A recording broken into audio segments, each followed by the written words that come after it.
What is up, everybody? Welcome to another episode of Limited Resources. This is episode number 660. My name is Marshall. I'm one of your Limited Resources, and joining me on the line, all the way from Denver, Colorado, it's Luis Scott-Vargas. Luis, how are things in the Mile High City? Oh, good. It's cooled down a little, so it's only, mid 90s, not high 90s. So that part's nice. Yeah, we got a bit of a heat wave here as well. It's dipping into the 90s, and whenever it does that here, it's a disaster. We're not really set up for it. Most places don't have air conditioning, and we're just not used to it. So yeah, most of the people in Seattle are like, "What is that thing in the sky? What is that glowing orb? I've never seen that before." Shield yourself from it. Run. But I enjoy it. I actually really like the hot weather, so I welcome it. At any rate, this week on the show, we're going to be doing two topics. One kind of smaller, informative topic, and then Q&A. So the smaller informative topic is going to be about the Arena Open that's coming up this weekend. So if you're planning on playing in it, we're going to give you some sealed tips for Baldur's Gate, and that way you at least have a little bit of an idea in case you haven't played much sealed yet. And then we're going to be doing Q&A, one of our favorite types of episodes where we get to answer questions across the board. So before we get into that, our sponsors, channelfireball.com. That's a place to go for all things magic related. Currently, still, you can go there and buy stuff, right, Luis? That's still a thing? Sure thing. Head on over to Channel Fireball. Got great articles, content, and all the cards that you need. There you go. So head over to CFB. They got the marketplace. And as he mentioned as well, they've got content on the free and the CFB Pro side of things. If you're looking to go a little bit deeper, CFB Pro is a great way to do it as well, including for things like this, what we're going to be talking about today. You'll find information, articles, etc. on all that kind of stuff. So make sure you check that out. If you do pick up anything over at CFB, if you use the affiliate code LR at checkout, you just type it into that box. It helps us out, lets them know that we sent you over, and we do appreciate it. The show's also brought to you by FTX for all of your digital asset management needs. If you're taking a look at anything in the digital asset space and you're curious about it, or you want to dip your toe in the pool, well, that's where FTX comes in. They're a place that you can go to manage all of your digital assets. If you're within the United States, they're ftx.us, and outside, they're ftx.com, and you can check them out. Make sure that you consult with an investment professional before doing investing of any kind. Of course, there is risk involved, and you want to know your stuff before you dive in. But when you're ready, FTX is ready for you. The show's also brought to you by you via the Patreon. If you want to support the show directly, if you just want to say, look, I like these guys, I like what they're doing, I want it to keep going, then you can head over to patreon.com/limited resources. You'll also get a thank you card and a sticker in the mail no matter what level you sign up for, and you get access to cool stuff like the Patreon feed, which is where we put our posts for the Q&A shows, for example. So all of the questions that we're going to answer came from that Patreon feed. So if you've got questions that you want to ask us, you can become a patron and post up whenever you see that thing pop up, and we get to as many of them as we possibly can. Now, we're not going to do a Patreon question of the week because we're doing a Q&A. And we're also going to skip the Crack-A-Pack this week because we're actually going to be talking about sealed, where it's not quite as relevant. Now, there is a draft on day 2 of the Arena Open, as we talked about last week. But for our opening segment here, we're going to talk a little bit more about sealed, just in case you haven't played it yet. What are some things that people might need to know about the sealed format before they sign up for the Open this weekend, Luis? So one thing to note, I think the most important thing in terms of the difference between this sealed and most sealed formats is this sealed format is quite a bit faster in relation to the draft format than you would expect. Normally, whenever you go from draft to sealed, let's say a draft format is at a 6 or a 7 in terms of speed, the sealed format's usually a couple notches below that. I think that the Baldur's Gate sealed is like half a notch below the draft format, maybe one. But basically, it's about as fast. It's a little less fast, but it's fast enough that some of the traditional sealed kind of fallbacks, which, not having seen the format, I would often be like, all right, well, you want to, make sure you play more high drops, counter spells and discard both become good, disenchants often become good, that sort of thing. That doesn't actually hold true as much in this format from both playing some, doing a bunch of practice sealds and then also seeing the decks people are showing us on Twitter when they're asking, hey, which deck should I play? Almost everyone who had 2 different decks, one of the 2 was an aggro deck. And I don't know if you noticed that too, Marshall, but it's like, should I play this like red-white aggro deck or this black-green grindy deck? And in some cases, the aggro deck was actually better. It does make it so when you play sealed here, just keep an eye on your curve and don't slow your deck down too much, because one of the pieces of advice you usually get was don't try to build aggro decks in sealed, because that's a draft deck. Don't try to build draft decks in sealed.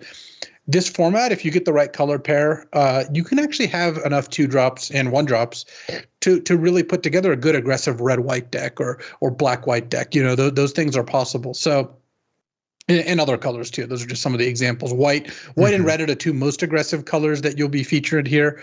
And then black has a lot of cards that can play both sides of the field. Part of why I like black so much. Guildsworn Prowler does great whether you're attacking with it or blocking with it. But you can actually put together a low curve aggressive deck in this format sometimes. Don't force it. This isn't saying, hey, you should always do this. There's plenty of times when you're like, yep, I'm going to be black-green splashing, a blue card and a red card because my fixing lets me do that. But keep in mind that some people will be attacking you, and whether you're playing control or not, you should have early plays. Shambling Ghast is like the perfect card, right? It stops early aggression, but also is still just like a pretty good card. It gets you a card's worth of value almost all the time by giving you a treasure or a -1/-1. So that's the main point going into sealed. But some of the other things still hold true, which is player bombs. There's a lot of really good cards in this format. And when I made a list for Channel Fireball, it had about 40 cards on it of cards that I would try very hard to play in this format. And one good rule of thumb, if you haven't played this format a ton, is the specialized cards are mostly quite strong. Almost every specialized card is worth playing, and a lot of them are bomb level where like, hey, you should either splash this or bias towards this color to play, because turns out a card that has that many options tends to be pretty good. They're great mana sinks. They end up working out pretty nicely. Yeah, they fit that that archetype of type of card that I really love in draft, but even more so in sealed, which is does something every time, but then has this later game upside mana sink, or just a way to make itself relevant in a later stage of the game.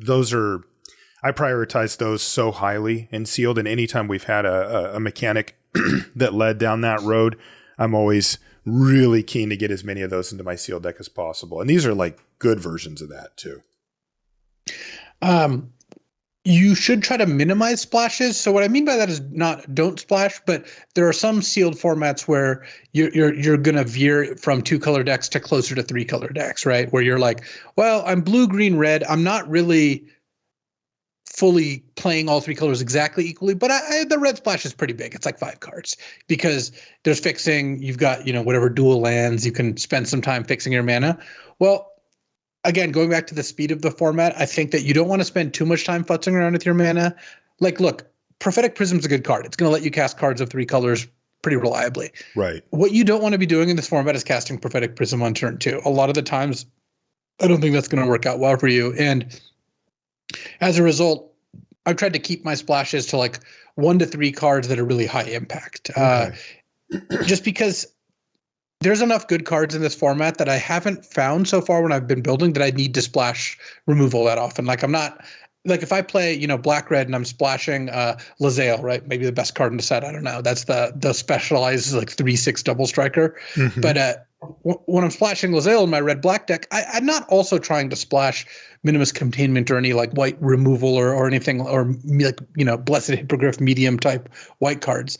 I'm trying to splash like just like the one card, and this especially comes in when you're playing a treasure deck, because sometimes you can get away with playing an off-color card just because you have 6 ways to make treasure. Right. And you don't even play the basic planes. You're just like, I'm black-red, but I've got, a Skullport Merchant, and I've got Unexpected Windfall, and I've got this and that, and you can just run it off that. And that actually works, Improvised Weaponry, all those cards. If you've got this one white card in your deck, you're a little mindful of when you use your treasures. If you have one treasure in play, bam, you got there.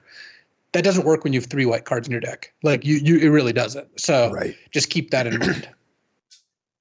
And then lastly, read the cards carefully. And this is again aimed at people who haven't played this format a bunch. And there's going to be a lot of folks like that, right? Where you're like, I wasn't super into this, but there's an arena open. Like, how could I turn that down? And right. I know I've got some folks, like Pat Cox is now like texting me about drafting and stuff because like the arena open pulls him back in, right? He's in that like group of players who like the prospect of a tournament will pull them back in.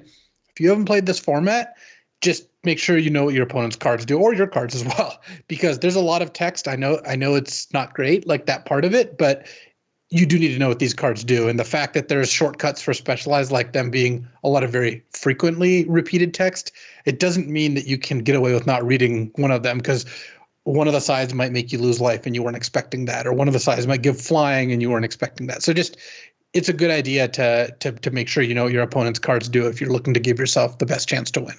Yeah, and that can be a bit of a chore, right? Having to thumb through potentially splash specialize on the other side is like, it's a lot. But yeah, with this much on the line, it's certainly worth it to be vigilant there. Yeah, and speaking of that, I want to once again go over the format, which is day one is sealed, and you're going to be either playing best of one or best of three, and you can kind of fire as many bullets as you want, as it were. If you lose, you can rejoin, and that's cool. It means that to some degree, everyone just kind of has to pay to make day two based on their win rate. Like, obviously, at some point you stop playing or whatever, but like if you have an 80% win rate, you're probably going to make it really quickly on your first run or whatever. Not that anyone really has an 80% win rate. Like, that's just not feasible. But if you have like a 45 versus a 55 versus 65% win rate, it's kind of more expensive to make day two if you're like hellbound to do it. Of course, that's right. As always, I'd recommend if it stops being fun, you could go ahead and walk away. Like, and I've had some friends who have played 17, runs to try to make day two. And like at the end of it, like, do you think those last like 6 or 7 runs are fun? Like, there's no way. No, at that point, you're just like, I'm not letting this thing beat me. And I understand that motivation, but that doesn't mean that that's where you want to be, Yeah, it also adds up fast. I mean, it does. 20 a lot of money. Or whatever it is. Like you're just like firing bullet after bullet after bullet. You probably find yourself on a bit of tilt there too. Just not playing your best at, after the 5th loss or, 5th run that didn't go your way. And so keep that in mind. Make sure you check yourself on that. But otherwise, good luck, everybody, in the event. Oh, I did want to mention that it is draft on day 2. Right. And so it's really cool. It's going to be a quick run if you lose, because it's single a limb. If you lose once, you are done. But if you 3-0 your first draft, you get to do another draft. And then if you get 1 win, you can win money, and you win more money on 2 and 3 wins, respectively. So I like that. It's not slogging through 8 matches or 9 matches with the same deck, and getting to redraft if you're doing well sounds pretty cool to me. So I'm looking forward to, hopefully making day 2 and hopefully getting to draft twice. I would be pretty happy if that happened. If you want reference for draft, of course, we've done a couple episodes on the format. One thing I do want to mention there as well is Andrew Cuneo has had a Spirited Defense of blue. He said he made Mythic drafting a lot of blue control decks centered around Air Cult Elemental, the 6-mana 2/5 flyer that bounces a creature. Okay. So that's worth checking out. He's Andrew Cuneo on Twitter. I think he's Gainsay on Twitch, but you can find it through his Twitter account. And he's done some videos for Channel Fireball. He streams.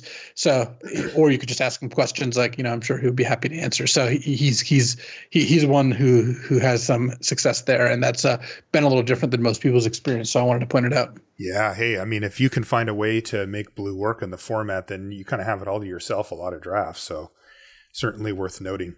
Okay, good luck to everybody this weekend. Let us know how you did. Excuse me, especially if you make the big bucks. But for now, we're going to get into our Q&A questions. So our first one comes from, longtime listener, Shivam Bhatt of Casual Magic Podcast. Shivam says, I've realized more and more that I want an analog mechanical watch. Oh, I like how this one's starting. This one's not for me. Yeah, to help me reduce my dependence on my phone, because every time I want to check the time, I end up also just getting sucked into the vortex of notifications and Twitter and so forth. What's a good entry watch? That's a great question, because it is funny. You'll hear this spoken a lot from watch people, which is true, which is that you don't need a watch anymore, right? They're kind of antiquated as far as, or obsolete as far as like we have access to the time most everywhere and most particularly on our cell phone. So it's not really, it's not like you need to have one so that you know what time it is.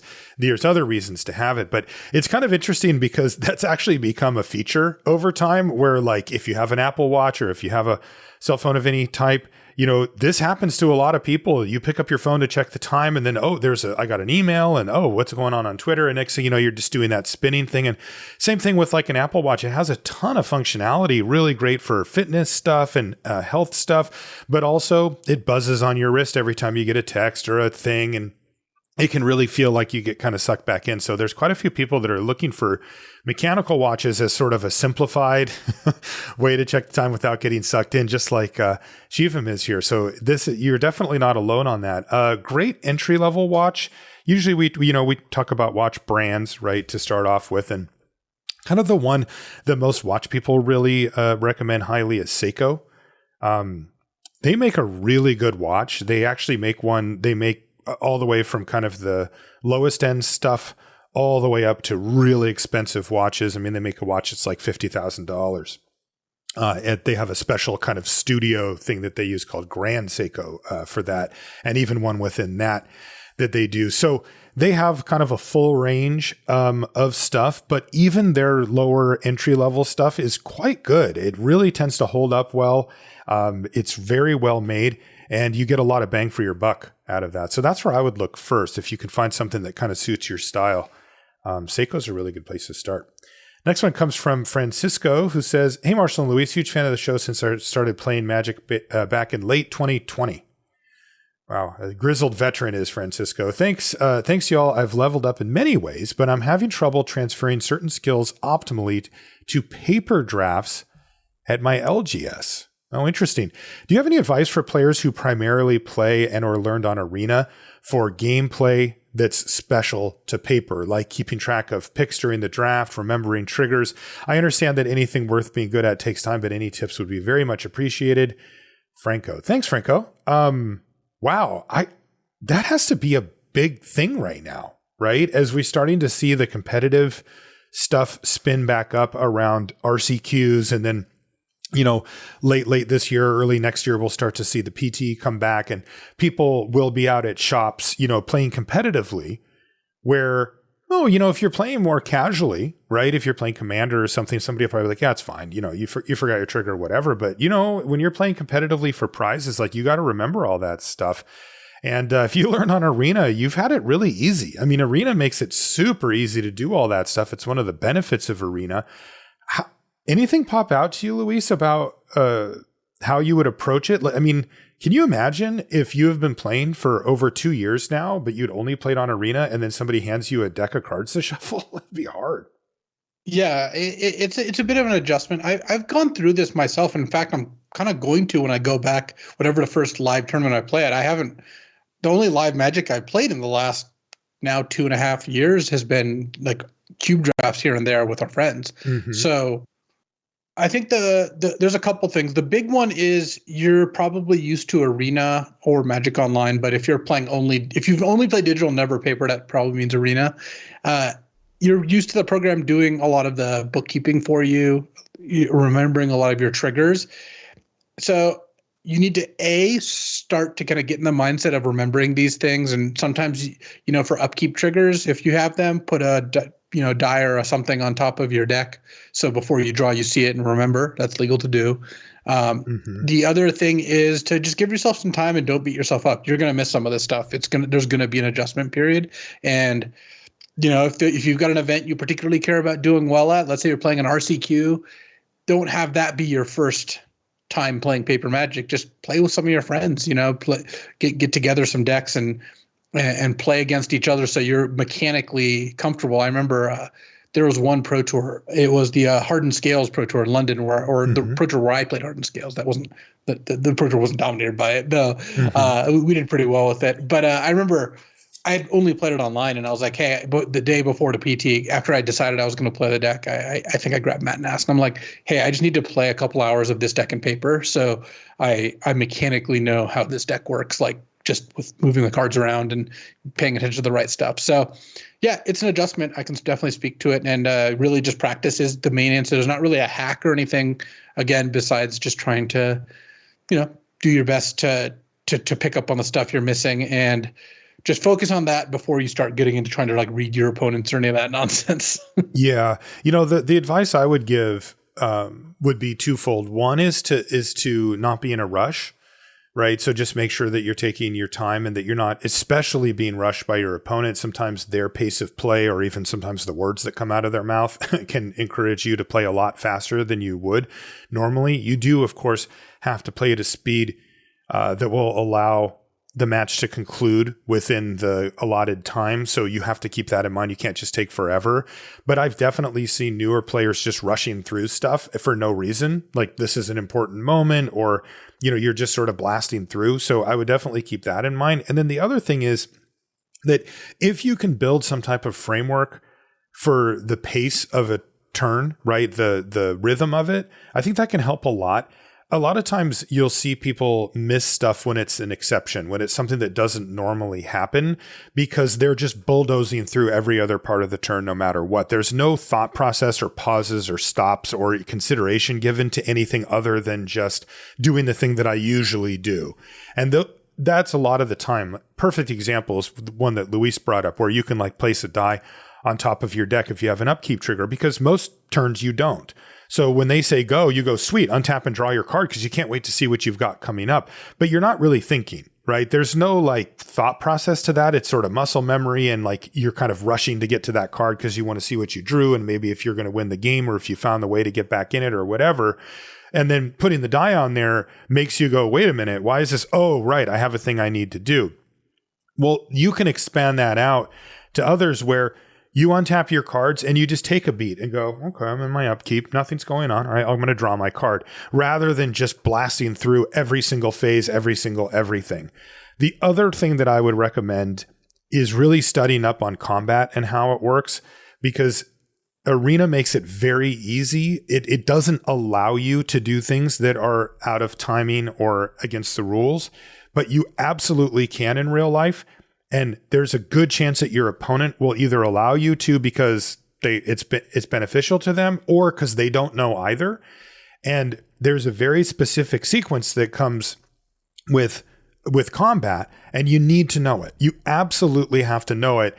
The most common thing you'll see where two players don't really understand what's happened is when they don't understand how priority passes work, where it starts with the active player, the person who's declaring attacks is doing that. They're the ones who have to do things first, where the defending player gets to decide after.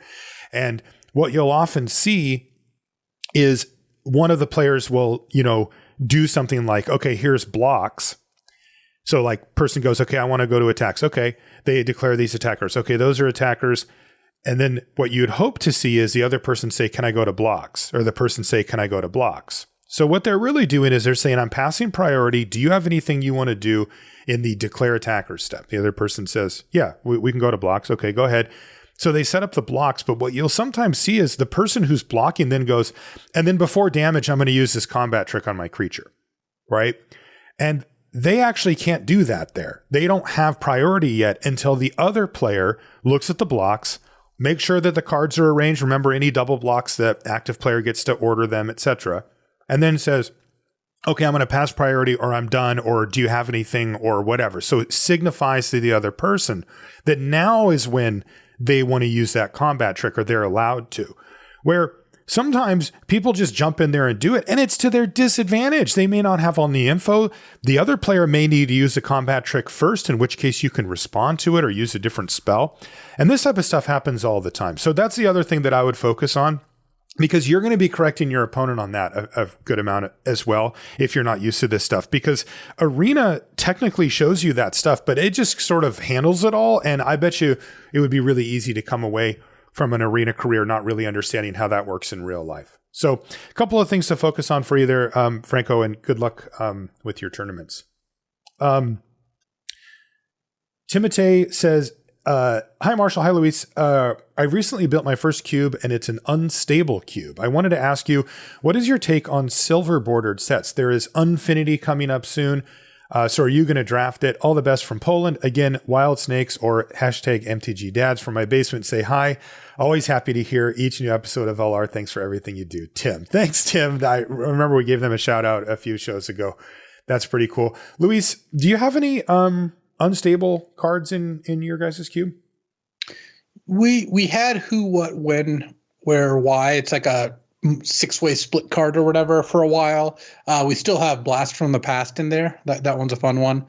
And I think those are the only ones right now. I don't have anything against silver bordered cards in general. Like, it just depends on the wackiness level you want of your cube. Some of these cards are really, really wacky. And if that's what you're in for, then, it's your cube, do what you will. I don't have a problem with it. And if I sat down and someone wanted, I was playing someone's cube I didn't know and I found a silver border card, I wouldn't be overly perturbed by it. What do you think about the silver bordered sets in general? Like, do you draft them when they're out? Infinity's coming out. Are you going to draft it? I drafted the last one, I think. I don't remember the names anymore. I did too. The one with Urza and stuff. Yeah. Yeah. And maybe I'll draft Infinity. Probably not, just because I don't draft in paper very often anymore. It's a lot more burdensome to go do that than it is just to draft online. But again, I think they're fun. They're not like a draft 5 times sort of thing, but they're draft once or twice. It's usually pretty good. Yeah, I found that format really fun until the nonsense got just too stupid. And I'm like, okay, this is just ludicrous. Right. But I drafted it a couple of times too, and it was fun. So yeah, I agree. I think they're okay. They don't have a lot of replayability factor for me, though. Ray says, hello, fellas. Much love to Marshall, Luis, and producer Jeff. Appreciate all you do for us Magic lovers. I really enjoy the old set reviews with old timers Luis and TBS. And now that we've reached a point where sets were designed for limited in mind, I've got a question. In addition to discussing the rules sets played in Magic's history, could we get a general breakdown of what archetypes, if any, were seeded into the set for drafters? That was the only thing I felt was missing from the Mirage Visions episode. Thanks much again. Thanks again. Much love from Virginia. Wow. That's a great question from Ray here, Luis. Did they do that? That's the question I have. He's saying, well, I want to see what sets were put there by, or what color pairs were put there by R&D for you. Did they even do that? I'm trying to think. I don't remember there being like signpost uncommons. I imagine come around until much later. It's such a part of how we approach limited now.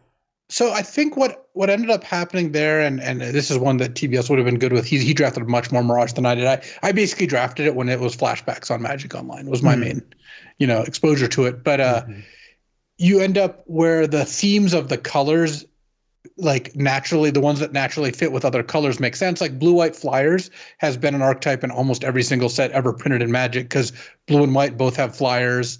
They tend to be pretty good at that. Blue has like bounce, white has combat tricks, and you end up with this like tempo flyers deck.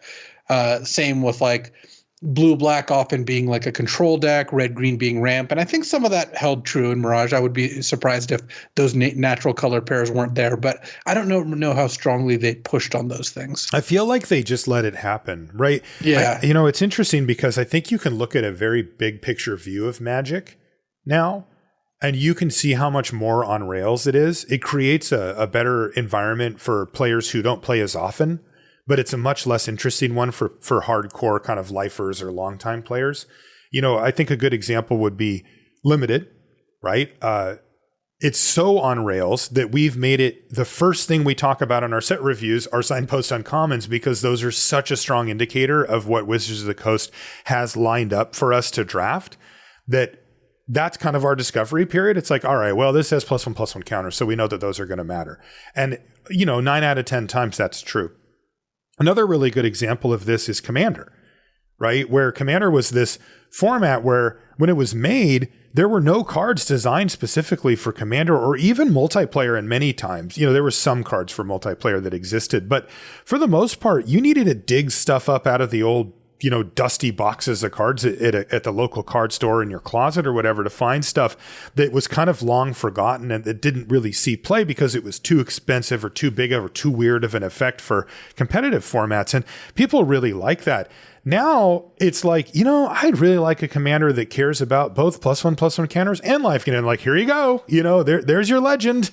It's green and it's white and you're off to the races. And it really feels a lot more hand-picked, right? Where before it didn't. And I wonder at what point that happened, because going to Ray's question, I don't think that we could pull those. We could pull out what were the best ones, but like you said, you and I wouldn't even know for a number of sets here, having not really drafted them significantly. But I don't think they were even doing that. I think blue-white flyers became a known archetype back in the day simply because of the combination of, evasion plus, call it tempo or whatever, that was effective and limited in the first however many years. I don't think that Wizards of the Coast was like, you know what? Let's make a blue-white flyers deck for limited. So let's seed it with these particular things. I think it just happened as a natural result of like color pie and stuff like that. Really interesting. It's interesting to know what came first, the chicken or the egg. Yeah. And it speaks to how important the color pie is, and having each color feel distinct matters, because then you see what happens when you overlap those colors. And some part of me misses the days where like they kind of just made all these cards and let the public create what the meaning was going to be. Mm-hmm. Which still happens. Look, don't get me wrong. There's plenty of things that the public makes that R&D didn't really see coming or whatever.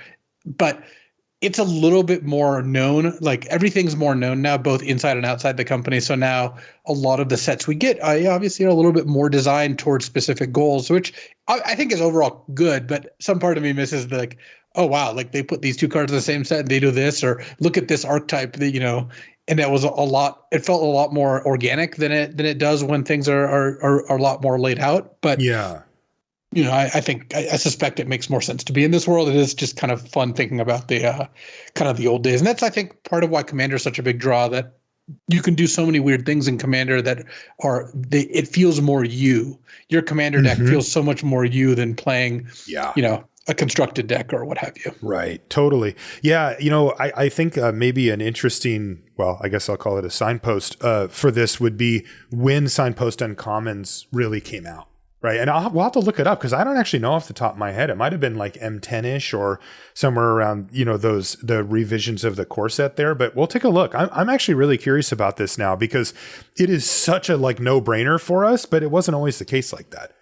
Next question comes from Weston, who says, hey, Marshall and LSV, do you think paper Magic will someday be phased out, leaving only digital Magic? If so, when do you think that may happen? Thanks for the incredible content. I am so grateful to you both. Thanks, Weston.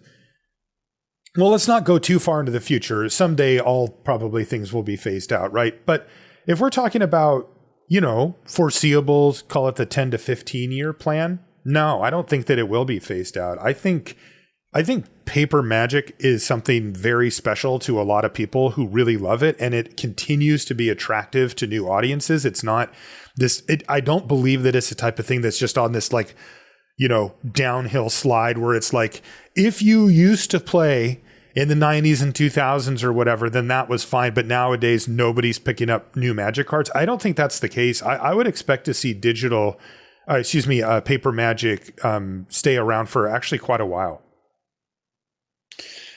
Yeah, it's also very appealing to the shareholders of Hasbro to continue to print cards and sell them for large sums of money. So, yeah. which isn't bad. I mean, that's how it works. Like, I wouldn't expect them to make paper Magic if they were at a loss, but paper Magic is very popular. And again, all things must end at some point. But Magic's been going strong for a long time, and the player base is expanding still. So I don't expect that to go away. And there's a lot of people who love it. Plus, they can't actually take paper Magic away. I know. Look, they can make it harder for you. But like, if they just said tomorrow, hey, we're not printing a single other Magic card, we're closing up shop. We just decided, Richard Garfield decided to retire and close his store. Not that he wasn't like that at all involved. But what would happen to all your Commander decks? Well, you would get to play Commander with your friends with them. Yes.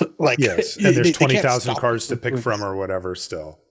So yeah, it would make us limited aficionados a little more sad. But you know what? If they shut down everything, someone's going to make a Magic Online. We'll draft using draft apps. Like I've been doing team drafts using this, kind of like when we do the Lords of Limited Showdown. Mm-hmm.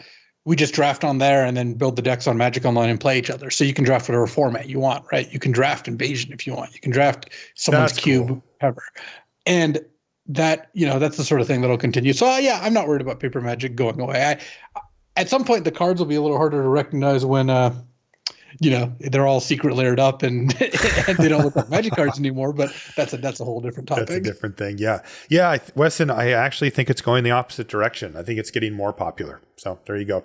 Another question from Ray, who says, cooking question. You are always discussing the importance of getting better, learning, and progressing on the show. So what exciting or challenging dish or recipe do you think you'd attempt in the coming year that you haven't before? Thanks and stay hungry, says Ray. What do you been? What do you got on your mind? I can start if you want. I got some stuff lined up. Well, what I've been doing is refining my smoked chicken wings recipe. So, and I'm trying to find like the right combination. I like a dry rub, just because I don't like overly sauced wings. You can dip them in the sauce after, but I like putting a dry rub on them when I'm cooking. You and me both, buddy. So, but I think I've got that pretty well set up. So I don't actually know what my next challenge is going to be. Probably just working on my brisket game. I'm a little inconsistent. I've had some that come out a little dry, and I've tried to refine my techniques, but I'm definitely not there yet. So I think this year is going to be the year where I finally get the brisket down. Yeah, for me it's also about refinement in many ways. I got the cookbook, The Wok, from our guy Kenji Lopez Alt. It's his latest book. He also wrote The Food Lab. I recommended it on the show before, and I basically can't give a higher recommendation for a cookbook than The Food Lab. And if you're interested in cooking with a wok, which I always have been, in fact, I've cooked with a wok for a long time. My dad actually showed me how when I first moved out. I was 20 or whatever, and he showed me how to use a wok. And the reason that he showed me was he liked the idea that you could cook most everything in one vessel, right? You didn't have pots and pans all over the place, so it was easier to clean up. And it was also fast. And, when you're 20-year-old dude living on his own, these are very, very enticing things because, you just don't want to be cleaning all the time, and you also want to eat. Also, he really liked that there's sort of different heat zones on a wok, right? Where up on the sides, it might not be quite as hot as in the middle, for example. So you can kind of get something cooking and sort of push it off to the side and then cook something else and then combine them later. And so when Kenji Lopez Alt came out with the wok, I was super stoked. And I actually got 2 different people bought it for me for Christmas. So I guess my style is now. I want to get a wok. I think it would make cooking some dishes a lot better. Yeah, it's fantastic, and I've been actually cooking with it for the past maybe 3 or 4 years, quite a bit more. There's a YouTube channel that I really like. Kenji's YouTube channel is great too, and I follow his. But also there's one called Chinese Cooking Demystified, and I've actually been on. I got on with them really early. Now they've actually kind of blown up and have a full-fledged channel. But at the time they were very small. And it's really, really good. It's an American guy who is living in China, and he lives with his girlfriend who's from China, and they will put up recipes and cooking techniques that are used in actual China and kind of translate them for some of the recipes and ingredients that we can get in the West here. And so you can get some good approximations of food that's a little more authentic than some of the stuff that we have here. But also they embrace the, hey, you could make food like this that you might get at the local restaurant in the United States that's very sort of Americanized Chinese food. And they'll even give some different takes on that. But they also focus a lot on technique. And so that's kind of what I've been working on with the book and then that YouTube channel, is trying to really nail down recipes. Because I don't know how you are, Luis, but I really like to try to get something really right and repeatable. So if it's hey, it's Wednesday and I want to have that, I know how to do it and I know how to make it how I like it. I know some people like to try out new stuff all the time. They're always putting tweaks on recipes and trying out a new thing. But I'm not like that. I like to eat a lot of different types of foods, but when it comes to stuff I can cook, I'm really looking for I'm trying to get to an end game of, this is the Kung Pao chicken that I want to have routinely, right? And now I know how to make it how I like it.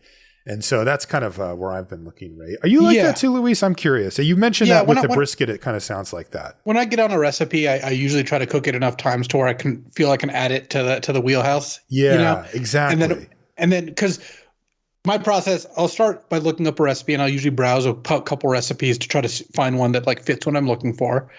and I'll do it. And if I like the way it came out, I'll usually stick with that recipe. Sometimes I'll try a second one just to see what some variation. But if it's exactly what I want, like I made this Thai beef salad, the like grilled beef salad with like the garlic marinade with like the chilies and lime and mint and stuff. The first recipe I found, which after again digging and looking through a bunch of different ones, the first one I settled on was so good that I did not feel the need to do another one. I'll cook it a few times. Then once I feel like I can cook a recipe without looking at the recipe list, then I feel like I'm, and not have to like look everything up. Then I feel like I usually have it kind of in my back pocket. And if I need to, like, we're having a barbecue or a get together, I'm just at the grocery store, I can just buy all the ingredients without having to look them up. I know I can make it, that sort of thing. Yeah. Yeah. So it is about refinement in many ways, but I'm always looking to add new ones too. Thanks again for the second question there, Ray. Charles says, hi, Marshall and Luis. A while back, you were talking about the development of a potential pro-level player and how the arena ladder system didn't really foster that development since it doesn't expose a player to other aspiring established pros / established pros and potentially get that player on a testing team the way testing the way paper play does. Do you think there is a potential for the emergence of an online aspiring pro community, one that uses Discord to test for arena opens or monthly / yearly championships? What hurdles would such a community face that an in-person community doesn't? So first of all, I think this kind of does exist. I know that like, the Zoomers, as a lot of folks call them, not as a pejorative. This is just like their nickname of the like kind of younger folks. There's a testing team that did really well. These are the folks like David Inglis Tangrams, for example. Yeah. Gavin Alpha Frog, like these guys who had made like the MPL in some cases, or alls made deep runs. Matty Quizma. These are the guys I remember playing like all the Goldspan Dragon combo deck, for example. And this team, I mean, the thing is, this team did have still its roots in paper Magic because enough members of the team knew each other from that, but they still were primarily testing online and adding plenty of people to their group, I'm sure, who they found via online avenues. The biggest challenge I would say is, in order for a testing team to be successful, you really do need everyone on the team to not like every single person, but like to spend time and interact with those people. You got to be friends. I mean, I've been on the business testing teams where it's like a bunch of like guns for hire, mercenaries. We're all testing together because we're all good at Magic, but we're not pals. Those teams suck. They don't actually work. Like, do you feel that they're less effective at actually getting the testing done, or are they just less enjoyable? Both. I think those teams are less enjoyable, and that makes you less effective because you don't feel invested in your teammates. You're not like messaging to talk to your friend who you always talk to about, deck ideas or posting things, or like the barrier to like testing. For example, when, me and Pat Cox, again, a close friend of mine, when we were on the same testing team, it'd be easy for us to talk to each other because we were already talking to each other. Yeah. Or if it's people like, when me and Matt Nass or Sam Pardee are on the same team, it's easy. Hey, Sam, you want to play some games tonight? Really easy. There's no friction there. I message Sam about things all the time. When it's like one of these testing teams where you're not friends, like, are you going to message this person who you normally talk to and you're not friends with to see if they want to play some games tonight? Maybe you do. Maybe because you want to do well in the tournament. You do some of that. You do less of that than if they were your buddy. That's just kind of factual. And overall, I'm not saying that you can't create those bonds via just online. Like, for example, me and Cheon got to know each other with a lot of online interactions. So and you met Raptor through Moto too, right? Yep, exactly. Like, it's not to say that online can't lead to legitimate friendships and more, right? Like, that's like really even just like lifelong, relationships with other people. But it's hard to go from not knowing each other to there. And seeing people just in general, it's hard to form close bonds with people, right? That's just tends to not be the easiest thing in the world. There's a reason they're valuable.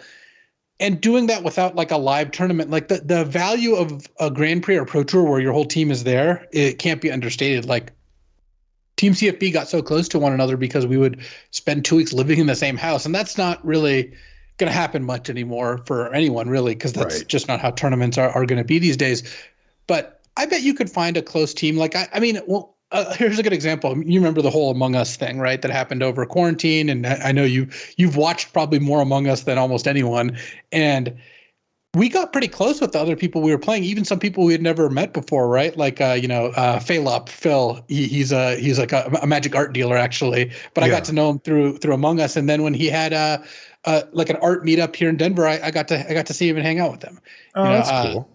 Scott Seaver, right? Like the poker player, like I kind of knew we were in the same orbits, but by playing hundreds of games of Among Us together, now if we ever see each other, we're going to hang out, right? Like if we're in the same city and we talk randomly, here and there. So you can definitely form bonds online. And when you do, there could be a kick-ass testing team that really does get people into these tournaments and does well. And maybe that translates into live play. And let me tell you, there's nothing more fun than qualifying for a tournament than seeing your friends do it. I remember one of the early pro tours I qualified for, I ended up dragging David Ochoa Webb down to a PTQ in Southern California. I drove down with him and I couldn't play in the PTQ just so he would play in it. And he won the PTQ. And I was like so stoked because now we were going to the pro tour together. Oh, one of my best friends playing Magic. We're both qualified now, and these online testing teams will see some of that, where someone does well enough and qualifies use it on Magic Online for the next pro tour or what have you, and then they're like, okay, then that'll get some of the people on the team probably to go to their local store, even because you want to get as many people from the team there as possible. So yeah, it'd be really cool to see a rise of this. Yeah, and I do think that the missing ingredient a lot of times is the one person willing to organize or to put it together, to lead it, if you will, right? If on Magic Online, you would play against the same people in the finals of 8-4 drafts or of, dailies or whatever, these like competitive events over and over. Oh, there's that guy. Oh, there's that person. Oh, there they are again. Right. And you kind of get a feel for how they play, what they're doing. And maybe you would even message them occasionally and just say, hey, GG, or, maybe even ask them, why did you play this card in your deck? Or, there's always that commiseration period where you go, I knew I should have countered the blah, blah, blah on turn 2. And that really didn't work out for me. These kind of conversations that you have with people, and sometimes that can strike up a friendship. But I'll tell you, on Arena, that's much less common, right? There's like emoting to it, but people don't usually just start randomly messaging with each other. But if you can figure out who the other person is and you say, hey, I've seen that you're up really high mythic every time. We play against each other pretty often. You clearly take this seriously. I'm starting a Discord with a group of players who's looking to try to take a run at the next PT. Would you be interested in testing with us? Here's what we do, right? We test twice a week, or, here's some just very basic expectations, not rules or anything. Nobody's going to want to come in if you're starting to lay down like ground rules before they've even said yes, but just saying what we do is, right, we test on Arena against each other 3 times a week, or we meet up on Thursdays on a Discord chat and we talk about the metagame and sort of what we've all figured out. And maybe we can work together to try to give ourselves a better chance of competing in the next event. But you need that person. You need that one person who doesn't just go, well, that player's good and that player's good and this other person's good and okay. And they just sort of keep battling. And if you can get that person, then I found and seen numerous times that the good players, they want to play on a team. They get like an identity out of that. They get hey, we're the young guns. Hey, we're the new team. Hey, we're the old guys. Hey, we're the drafters, whatever. And they kind of embrace that, when you can find like-minded people around you. But it does take the one person to do that. So Charles, maybe it's you or maybe it's somebody else. But I think that we've seen it over and over again. Most of the teams actually originate online, for going back quite a ways. Regional based teams don't make a ton of sense, right? You just won't often find enough players that live close to you who are about your skill level, especially if that skill level is relatively high, and also have some ambition towards getting somewhere at the Pro Tour. A lot of people are like, yeah, I really like to play and I'm pretty good, but I also have a job. So I'm not going to travel for the PT or really put that much effort into it. Where when you open up that pool to all the players on Arena, well, you're going to find people that you can line up with. Christian says, read for pleasure? Any good book recommendations, or are you on Goodreads? I am on Goodreads. If you search like LSV Twitter Goodreads, I posted a link to my account though. In the manner of the way I do things, I like update it with 20 books at once and then don't touch it for another year or two or whatever. But you can see a lot of my favorites on there. You love like fantasy books? So my favorite types of books to read are fantasy and sci-fi. And I've read just about all the fantasy and sci-fi books like that, you would think of someone who likes those things. I read, I tend to read pretty quickly and a lot. I actually haven't been reading as much lately because you had I just go to bed at 10 and wake up at 5. Yeah. So, that's kind of my sleep schedule is like 10 to, I wake between 5 and 6 is when I wake up, but I'm almost always asleep by 10 o'clock. So, that doesn't leave a huge window of time to read. And also I did a lot of my reading on planes. That was my number one plane activity, was reading followed by sleeping. I basically never watched movies on planes. I don't know, just wasn't into it. But so I guess I have had a little less reading time recently. But I made my way almost through the web serial Worm. It's really good. I would highly recommend it. It was a recommendation. It took a couple years to percolate, and then I finally got into it. But it's really, really good. And I kind of wish I read more, but it's hard to find time for that. Yeah, it's kind of weird. Christian asked the question, read for pleasure? And my answer was, I read for pain. Because I end up reading, like, I don't read very many books. I'd probably read like maybe 1 or 2 books a year on average, of like actual, like, hold it in my hand book. But I read a lot every day. It's just more like articles and stuff. And it's usually like news, political opinion, cultural stuff like that just makes me feel bad, basically. Makes me frustrated or, whatever. So I definitely don't get a lot of pleasure out of it.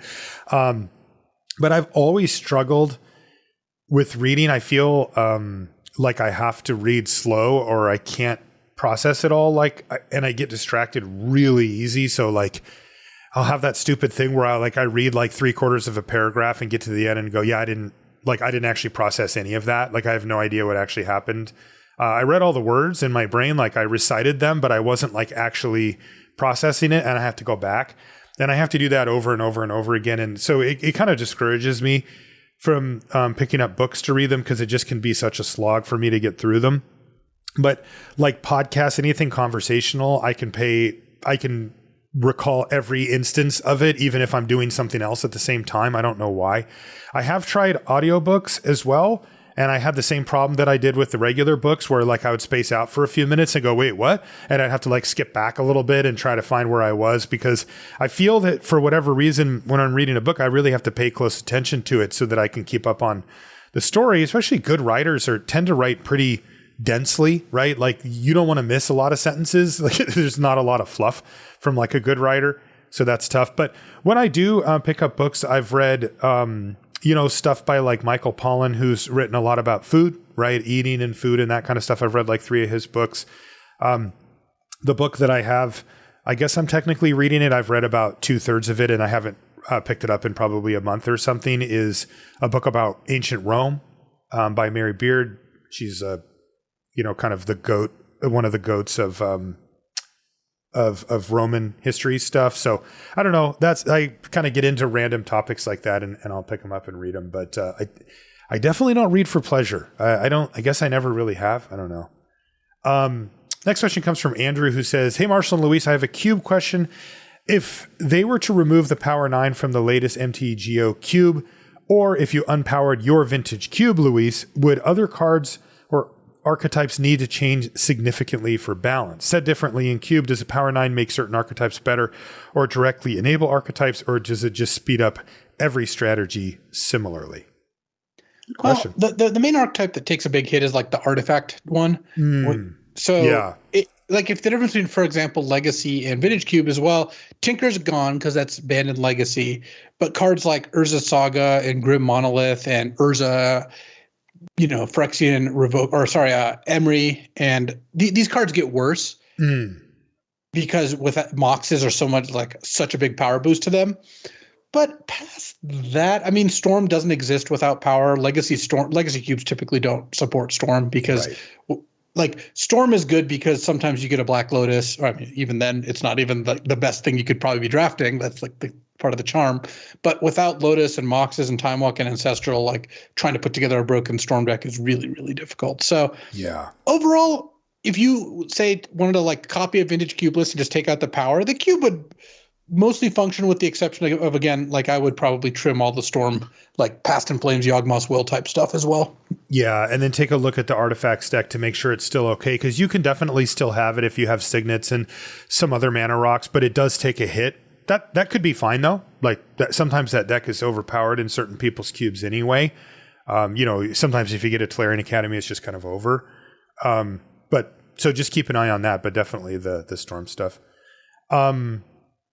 Jacob says, hi, Marshall and Luis. Thank you for the continued high-quality content. My question comes in a few parts. What are your favorite limited mechanics of all time? Similarly, what are some of your least favorite limited mechanics? And is there any mechanic that you are hoping comes back in Dominaria United?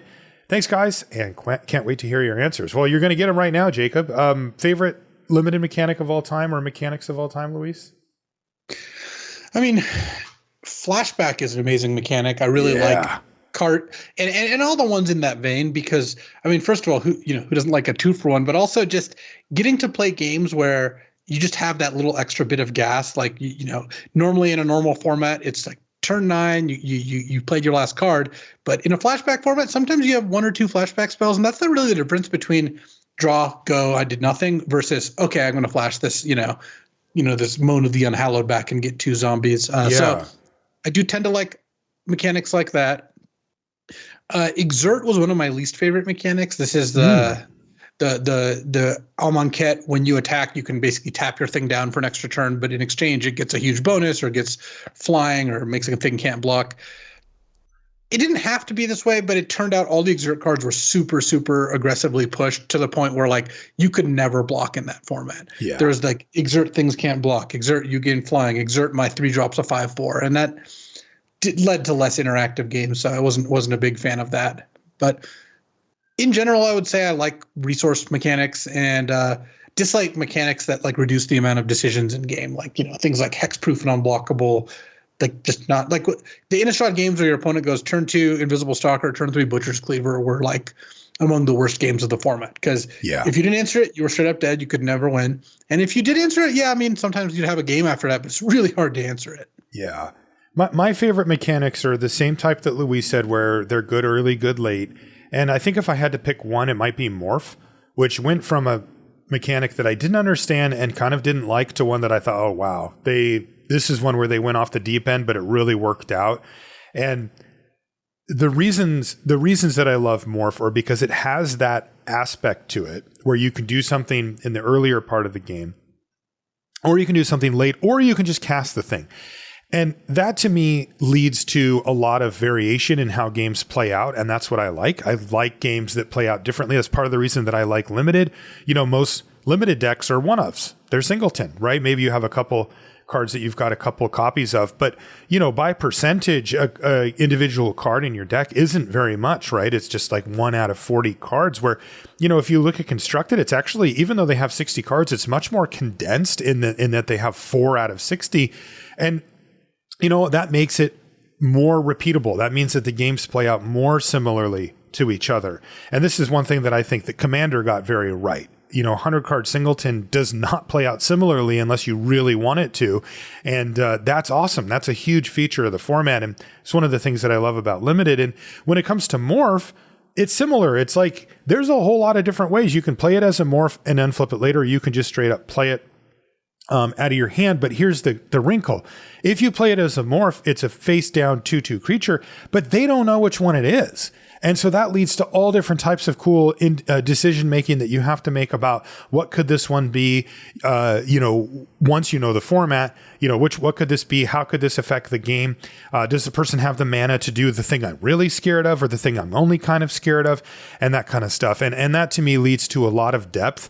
But the key is that you have a turn 3 play if you have 3 lands every single time. I wish there was a way to do Morphs on 2, because 2 seems to be a more important turn in Limited, especially these days.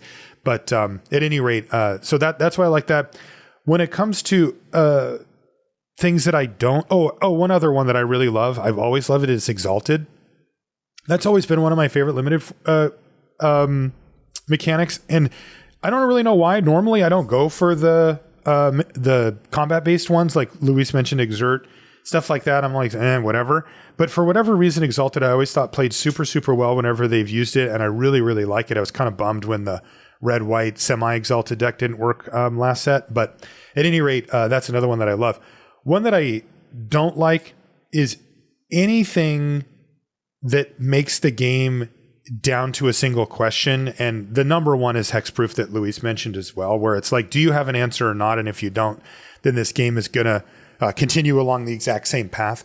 Anything that limits interaction, I don't like. And no, I'm not talking about counter spells. Those are good. Those are interaction to me. I'm talking about things that say you can't target this. I'm not a particular fan of indestructible. You know, I don't like any time that my opponent plays something and I go, if I picked up my entire library, would I have an answer for that? That to me is not where I want to be in limited. I want everything to be answered on some level. Bigger creatures, harder to answer with certain types of removal. That makes perfect sense to me. I don't mind that at all. I don't even mind if somebody plays a creature that doesn't get answered, but I do mind when one can't get answered. That to me isn't very fun at all. Is there any mechanic that we're hoping to come back in Dominaria United? Banding? I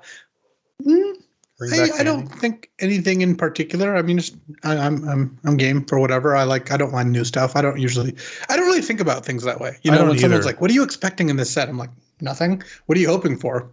Nothing. Like it's not that I'm not like interested in what's going to be there. I just don't really spend much time thinking about what could be there. I just accept it when it comes. I do too. Also, it's like part of the fun is that we get to explore a new space. So me speculating on what might or might not be in there isn't where my brain's at. I'm like, I want to get to the new space and start exploring. I don't want to like try to predict whatever's coming. But I mean, the short answer, of course, Jacob, is, well, any of the ones that we said that we liked. Ryan says, can you two talk about how limited Magic has changed following the abandonment of blocks in favor of all large sets? It's a lot different. I think that it generally makes for better releases. Like it's better for constructed, and I think it's quite a bit better for limited. Look, there were some formats where you went from, because it used to be, right, you went from 3 of a large set to 2 of a large set plus 1 of the small set to then 1/1/1 when the third small set came out. This was the way things went for a long time. I can't think of very many formats where either the 2-in-1 or the 1/1/1 was better than the just 3 of the same format. Yeah. It's really hard to kind of get that right. Because when a new set comes out, of course you want new mechanics and new takes on things.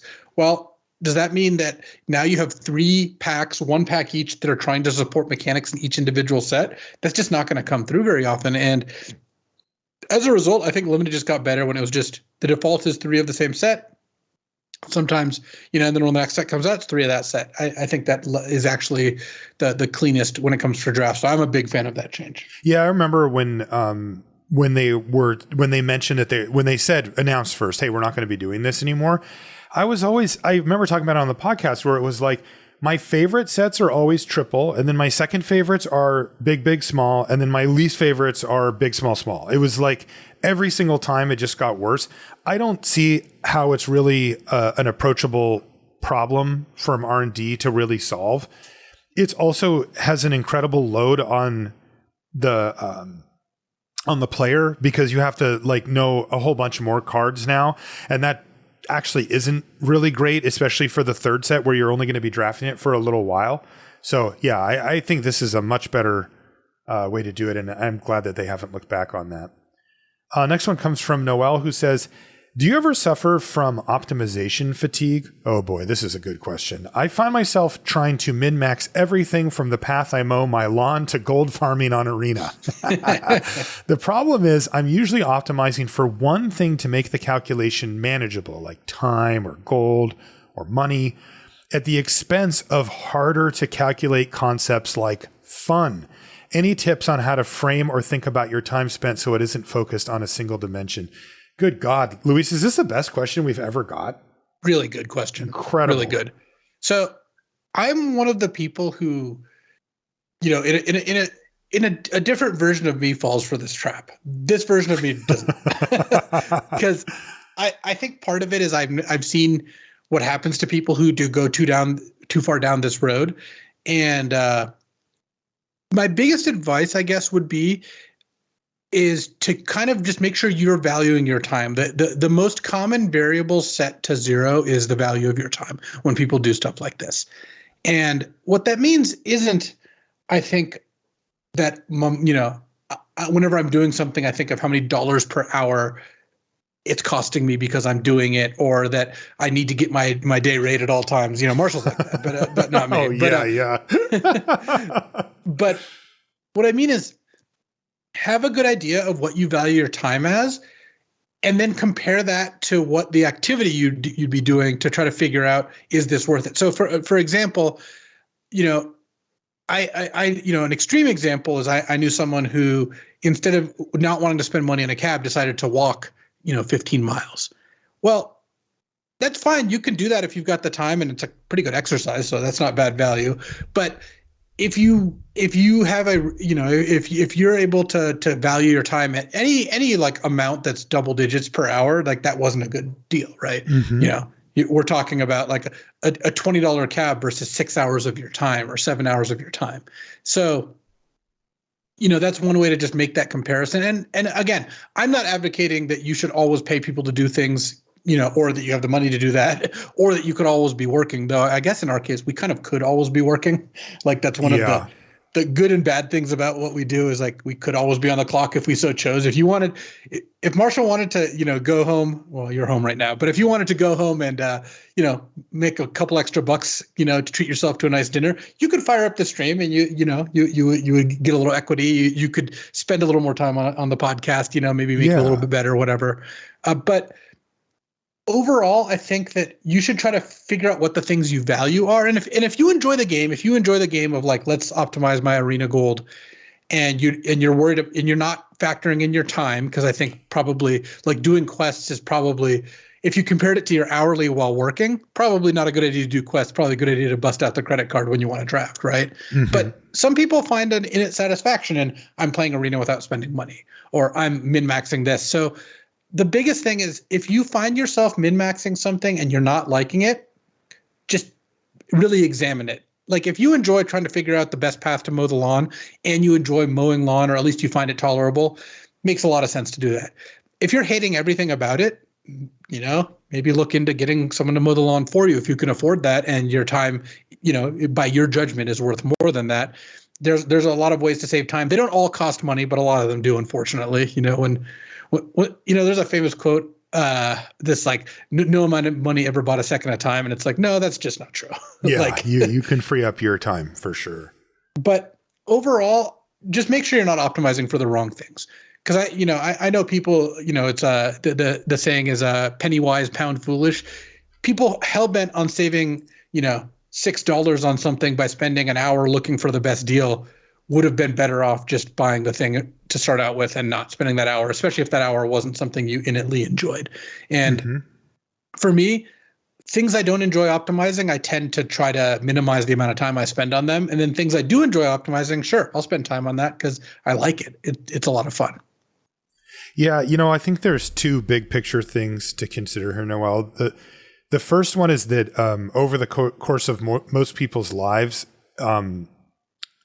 this flips on its head, right? When you're young and you don't make very much money, you have a lot of extra time, and you're willing to turn even a large amount of time into not that much money because that's the thing that you don't have, right? And so that makes a lot of sense. And most people will optimize along those lines. And then as you get older, maybe you build a career for yourself, or you get a promotion, or you've just worked long enough to make a bit more, whatever. Maybe you have a partner now, so you don't have as many bills, that kind of thing. Then a lot of the time you'll start to view your time as more valuable than the money that you've got, or that the money that you earn. So you should be aware of that as a concept, because it's kind of okay to lean in both ways, right? Where it's okay when you're really young to spend a bit more time to try to get some money together because you don't have any of it. And it's okay when you're older to say, well, I'm going to take some of this money I got and convert that into time I can spend doing what I want to do rather than these chores or these other things that I need. So that's, I think, very normal progression and something that you should be aware of. Bigger picture, though, this is something that I think I've talked about and thought about more than most things in my life, which is that this paradigm that you're viewing the world through is like a superpower, it really is an extremely powerful way to view the world that I think if I could teach everybody how to see the world this way, that it would make the world a much better place for the individual and for the groups as well, because you start to get an idea for how incentives work and why people do the things that they do in a big picture setting as well. But like any superpower, it can easily get out of hand. And if used incorrectly, it can actually hurt you and the people around you a lot more. And I think that as Magic players and poker players and stuff, we've all have a friend or seen people that do similar to the example that Luis gave, where the person takes this way, way, way too far, right? Where they're like, well, I can get some value here. This is what they'll often say by, I'm going to walk home instead of taking this cab because I can get some value for it. And that, if you're that person, you have to look in the mirror and say, I didn't get value there, right? My enjoyment, my fun, my, the things that give me fulfillment in life do have value compared to money, where a lot of times it's easier just to compare it to dollars and cents or gold or the things that you mentioned, Noel. And that can be a very difficult part of it. If anything, my advice would be to slightly or even significantly overvalue the things that are harder to place value on. So Noel gave the example of fun. And you may say, well, that'd be pretty fun, or I could have this money. I'll keep the money, right? But I would say, as a rule of thumb, to place more value on the fun than you maybe recognize at that first thought, and then see where that leads you. Sure, if you still can't afford it, or if it's going to cause you financial harm, you go, okay, it's still not worth it. But if it's like a close call, do the thing that's fun rather than the thing for the money. And I feel like that will serve you well over time, because it is difficult to nail down things like that. Luis, to go back to your example, back in the days when online poker was kind of the thing, and I was playing a ton of, everybody was playing it, that in my friend circle and stuff like that. I mean, that's about as close as you're going to get to turning your time into money, to literally just, I could sit here, I know what my hourly rate is, I can play this many tables on this site and I can make this much money, or my friends are going out to dinner. So if that's 3 hours, that's going to cost me this much money of not playing on poker online, right? And it led to a lot of people playing a lot of poker online and missing a lot of their 20s, and the fun stuff that they should have been doing because they couldn't find a balance with it. And that's why I recommend saying, you know what, I may not be valuing my dinner with my friends quite as highly as the, say, $100 I could make by sitting here. But you know what, I'm going to actually go ahead and do it anyway, because I'm probably not valuing that quite highly enough. So there you go, Noel. Use it wisely, but I like that you're thinking about these things, and I can 100% relate to the mowing the lawn and cleaning and all this stuff where you're like trying to optimize. I think that's a good thing. Peter says, yeah, go ahead, Luis. Any other? Oh, I just think it's tough to find the right balance, but I've just put a really big premium on doing things that make you satisfied. I intentionally didn't mean happy, because it doesn't make me happy to wash dishes, but it is satisfying to have a clean kitchen. Yeah. And the pursuit of too much pure happiness, I actually think can lead you to some bad places. Yeah. But I think overall trying to have a good balance, sometimes, I splurge and I have some drinks and I eat a burrito and I'm like, this is great.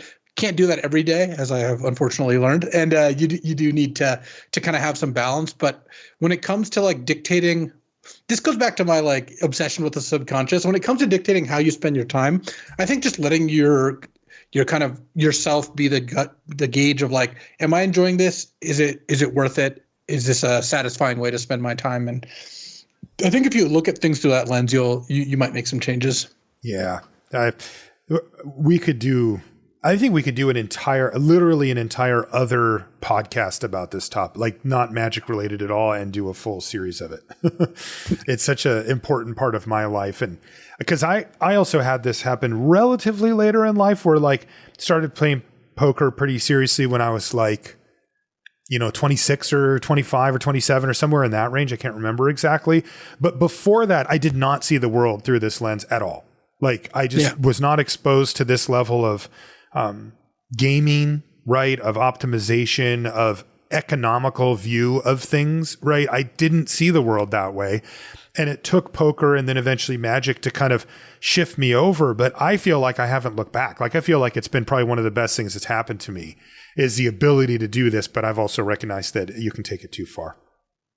Peter says, hi, Marshall and LSV. I've been really enjoying PyGao as a way to get extra value from loose packs. So this is PyGao Magic that Peter's talking about. Do you have any strategy advice for making piles, and which sets do you like best for PyGao? Thanks for all the great content.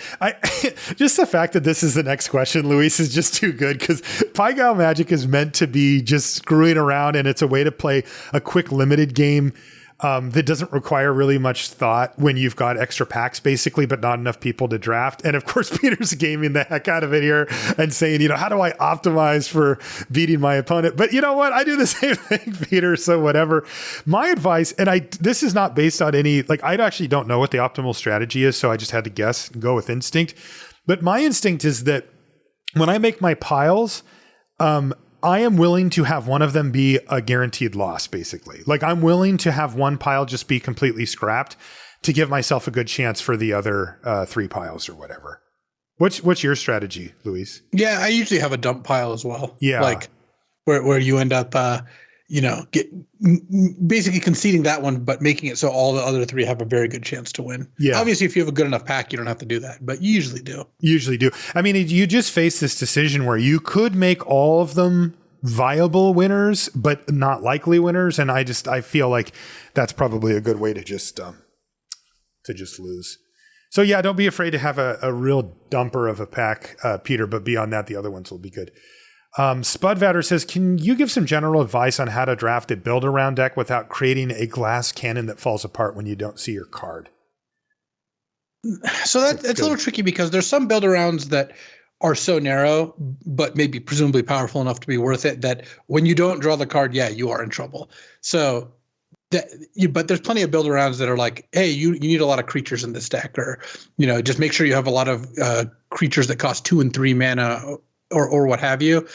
Those tend to be kind of well backstopped because they're just asking you to do a normal limited thing.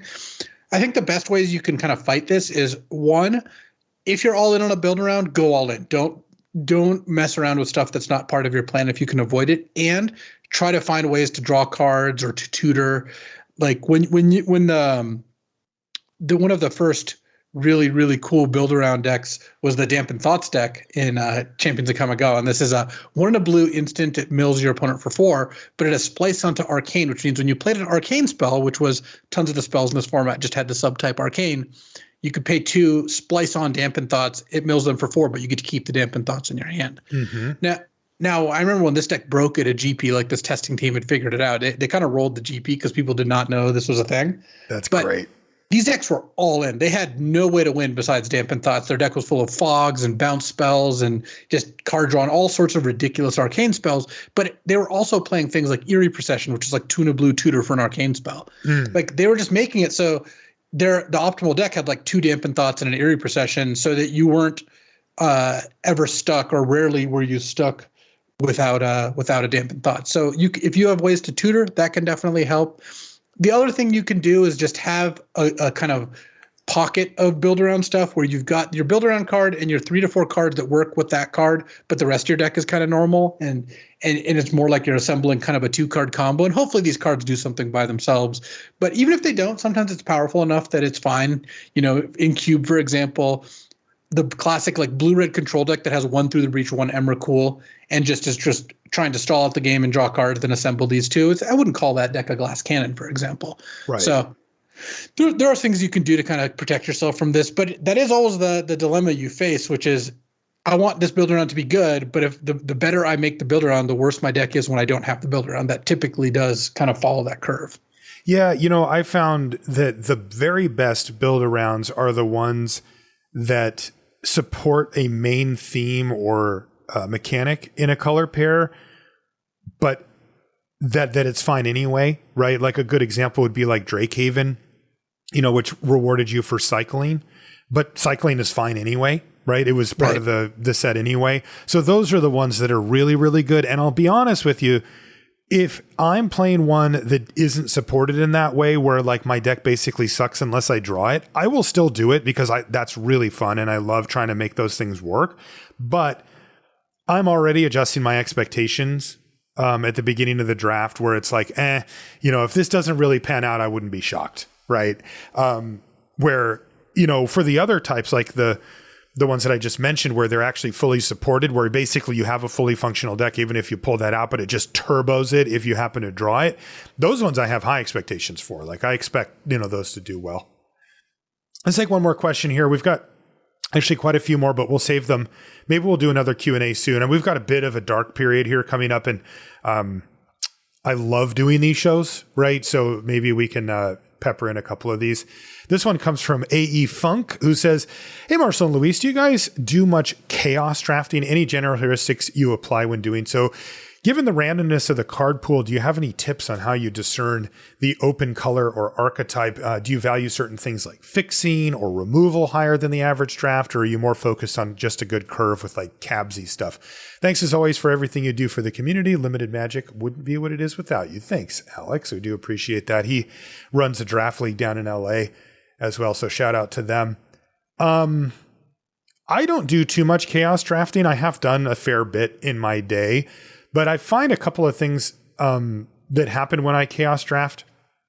It tends to lead sort of to the lowest common denominator for me, meaning that my picks end up getting reduced down to power and toughness, removal, creatures, just kind of cabsy, like Alex said, where it's like, I don't really feel the confidence to do anything cool or splashy.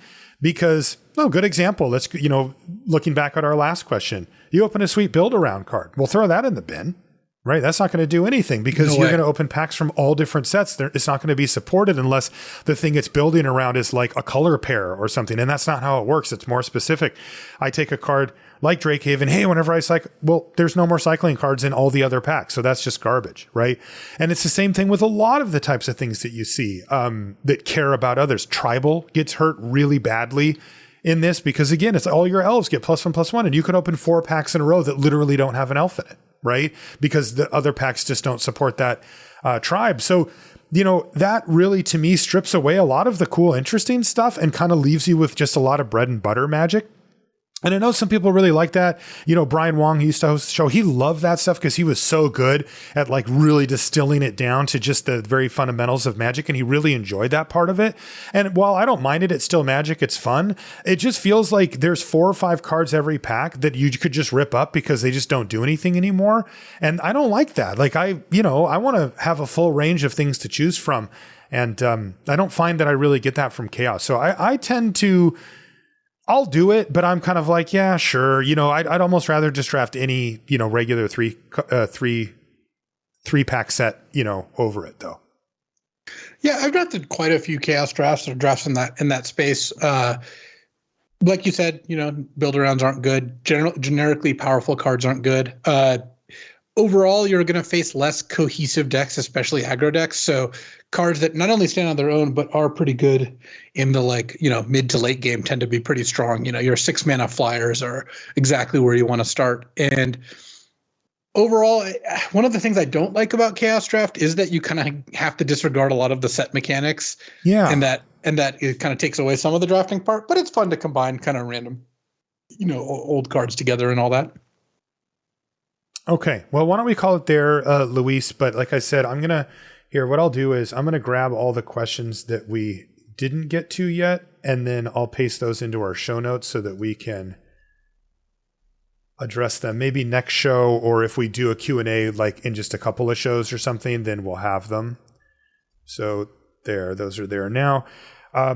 Thanks everybody for sending in the questions via our Patreon. We really appreciate it. One of the cool things about Patreon is that it does give you that more kind of one-on-one or interactive experience where you can go directly to a group of people who are, really into what you're making and part of the community more broadly. And boy, the only reason we didn't get to the end of the questions here is because the questions that we got were so dang good.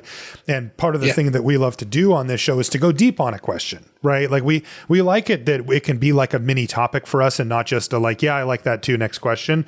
And thank you so much for these awesome questions. They were really, really great. And one of the things that we love about these shows, these Q&A shows, is that we open up the floor to questions that aren't just specifically related to magic. You can ask about all types of stuff. And that is exactly what happened here. So we thank you for that. We also want to thank our sponsors. That's Channel Fireball and FTX for their continued sponsorship of the show. We do appreciate it. If you want to find anything related to the podcast, you can go to lrcast.com and you can find us on social media, Marshall_LR, pretty much everywhere. For me and for Luis, it's LSV, also pretty much everywhere. So thanks again for listening, and we'll talk to you next week.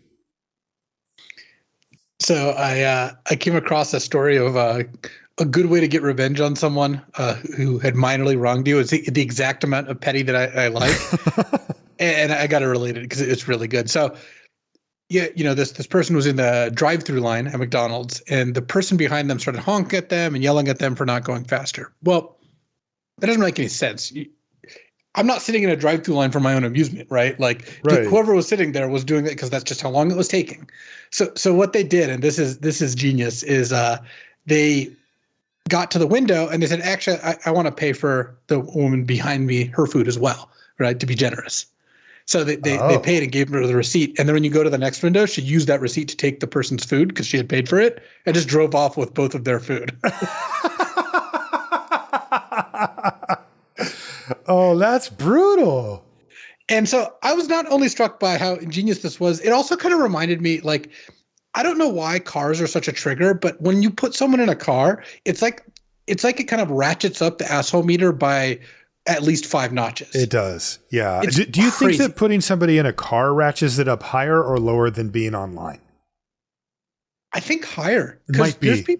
There's people in cars who would like, because here's the thing. You're also still actually talking to a real person. Like some people many times have realized, they cut someone off or someone cuts them off and they start yelling and they go back and forth. And then the other person stops and gets out of the car and you realize, oh, wait, this isn't online. This is real life. Exactly. This guy's coming over to my car and he's got a bat in his hand or whatever. Right. So I try to be really careful because I'm sure you've fallen prey to this too, right? Someone cuts you off or takes a bad turn or does something and you get like pretty pissed at them because the stakes are high is the thing.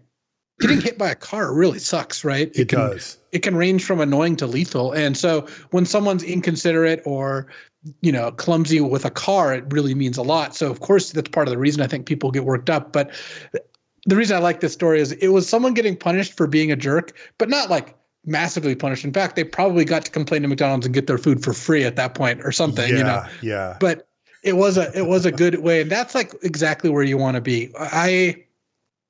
I strive for that level of pettiness, but also not like causing harm. Like if someone pisses me off, I want to get revenge on them in a petty way if it's possible. I don't want to like, let the air out of their tires or throw a rock through their window. Right. But like if someone gets worked up on me online about a game, I usually wind them up some. Like I don't start anything, but I'm more than happy to finish it. So I don't know. I think if that's what the attitude people had, you'd have less ultimately terrible conclusions, but there'd be a lot of low-grade annoyances, which, I think I can live with that. You're kind of here for that.